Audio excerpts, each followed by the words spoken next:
The blind prisoner suddenly woke up in the ambulance. Strangely, everything around him was eerily quiet. He shouted several times, but there was no response. Nick didn't know why the ambulance had suddenly stopped, so he untied the straps and climbed out of the bed. Nick opened the door and groped around the ambulance. But outside, it was even quieter. The guards and medical staff who were escorting him were nowhere to be found. In order to regain his sight quickly and leave, Nick returned to the ambulance. He carefully lifted the bandage, but the bright light caused intense pain in his eyes. He endured the pain and dropped eye drops into his eyes. Soon he began to see blurry images. However, leaving was still difficult, so he could only sit inside the ambulance, hoping his vision would recover soon. Suddenly, a pair of hands slapped the window.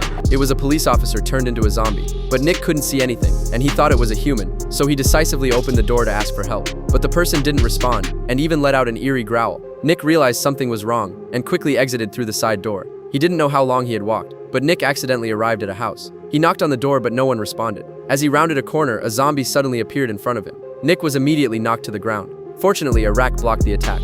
During the struggle, the zombie tore off his bandage. The sudden light stabbed at Nick's eyes in pain.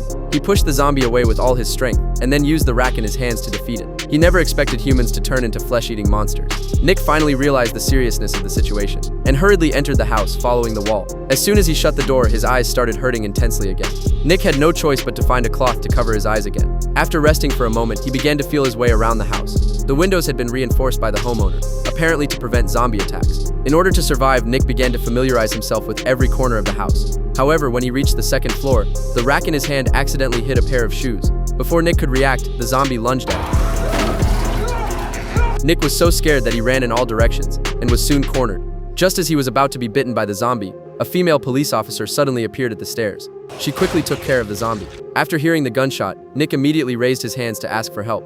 After learning that she was a female police officer, he asked her to help remove his handcuffs. The woman checked and confirmed that Nick had not been infected, and decisively walked up to him. But she didn't unlock the handcuffs. Instead, she recuffed Nick's hands. This move left Nick momentarily confused. But the reason she did this was simple. Until she could confirm his identity, she didn't want to risk helping a prisoner.